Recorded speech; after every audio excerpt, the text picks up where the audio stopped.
Welcome to The Explainer, where we take complex source material and break it down visually. Today, we're diving into what is arguably the most consequential shift in the U.S.-Israel defense relationship since the 1970s. We are looking at a really monumental transition here, moving away from visible public grant aid and jumping straight into deep, structural defense industrial integration. It's a massive shift, and it's currently sparking a huge debate in Congress right now. We're literally watching the drive for military efficiency go head-to-head with the absolute need for public oversight. Okay, so here's our roadmap.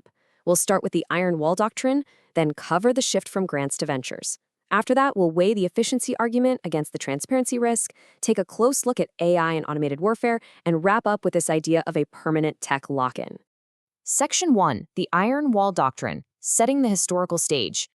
To really grasp the defense shift happening today, we've got to build our foundation by looking at the region's incredibly complex territorial history.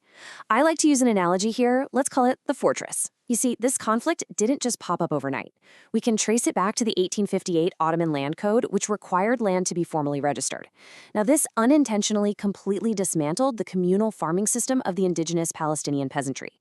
It basically allowed absentee landlords to buy up vast tracts of land and then sell them off to European Zionist organizations.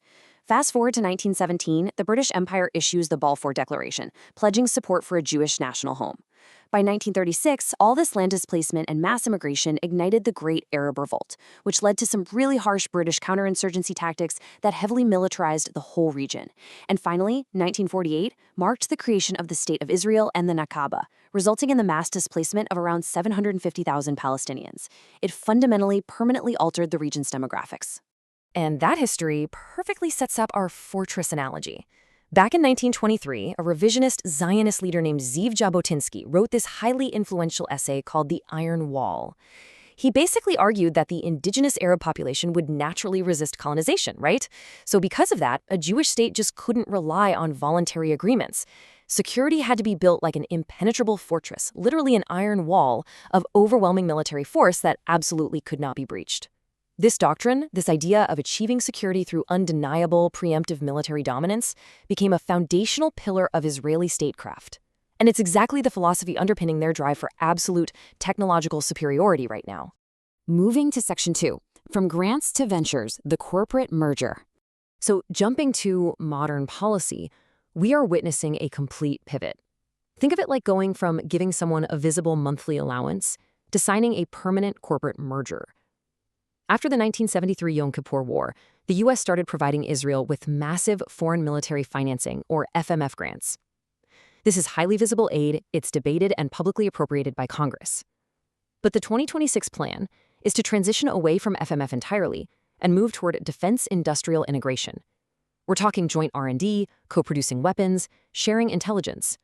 It completely moves the relationship out of the public spotlight of foreign aid and into the really complex, often super opaque machinery of corporate defense acquisition. And you know, this shift is being heavily championed by Israeli leadership.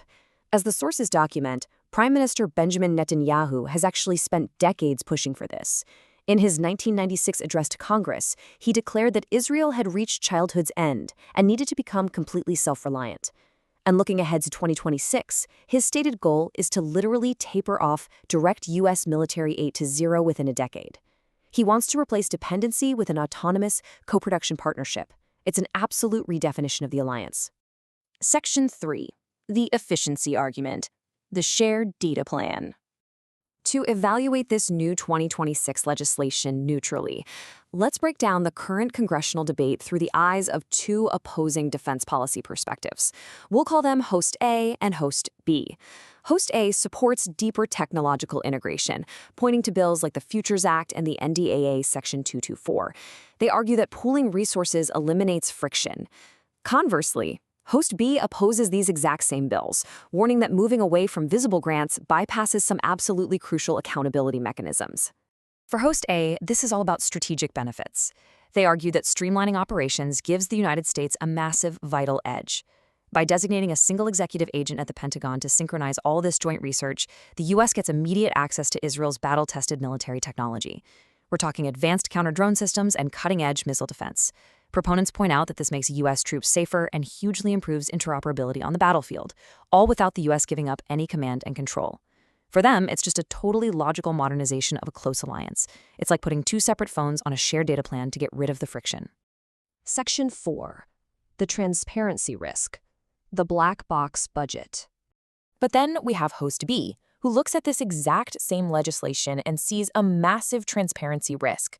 They warn that this transition is basically like moving from itemized receipts to a joint corporate credit card where nobody gets to see the statements anymore. Traditionally, those FMF grants we talked about are subject to the Leahy laws. These laws legally prohibit U.S. assistance to foreign military units credibly implicated in gross human rights violations. However, the catch is that the Leahy laws generally do not apply to co-development, joint ventures, or intelligence sharing. So, by shifting the relationship into these opaque defense acquisition channels, Host B argues that Congress effectively loses its oversight. It functionally bypasses established human rights conditionality completely. Section 5. AI and automated warfare. The driverless car. Now, this oversight debate becomes incredibly urgent when we stop and look at exactly what kind of technology is being integrated under these new initiatives, specifically artificial intelligence. Both the Futures Act and Section 224 explicitly authorize joint research into AI, data fusion, and autonomous systems. Host B argues that legally integrating these networks is kind of like importing the software of a driverless car that has a track record of running off the road. The sources actually document Israel's use of AI combat decision support systems in Gaza, specifically programs named Lavender and the Gospel. These systems were used to rapidly generate thousands of targets with incredibly minimal human review. And the controversy here is stark. The sources cite intelligence officers noting an error rate of about 10% for these AI targeting systems. Now, to put that into perspective, when you are clocking tens of thousands of suspected targets in a densely populated area like Gaza, a 10% error rate raises massive international law and humanitarian concerns. Critics are warning that seamlessly integrating U.S. and Israeli defense architectures risks exposing U.S. data and importing highly controversial automated targeting methodologies, all without proper congressional debate. Section 6. The permanent tech lock-in, superglued Legos.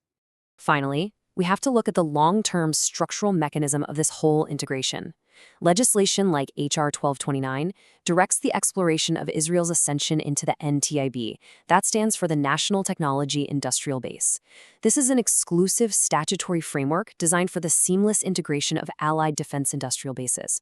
Currently, it's a very small club, limited to the US, the UK, Canada, Australia, and New Zealand. If Israel were to join, it would grant them unprecedented preferential access to US defense procurement and technology sharing that literally no other Middle Eastern country possesses. And critics are quick to point out that this isn't just some temporary policy shift that can be swapped out later. It establishes a permanent tech lock-in. Once supply chains, intellectual property, and defense statutes are seamlessly integrated at this high of a level, taking them apart becomes practically impossible. It's like supergluing Lego blocks together. It creates a structural reality that regular congressional votes or even future shifts in public opinion just couldn't easily undo. So, as the U.S. and Israel navigate this truly historic transition, moving from the visible grants of the 1970s to the permanent AI-driven industrial mergers of tomorrow, we are really left at a crossroads. The Iron Wall Doctrine demands absolute security, but democracy absolutely demands oversight. So we have to ask, does shifting from direct aid to a deeply integrated defense partnership brilliantly secure the future, or does it permanently erase the bedrock of public accountability? Thank you so much for joining this explainer today, and keep questioning the structures that shape our world.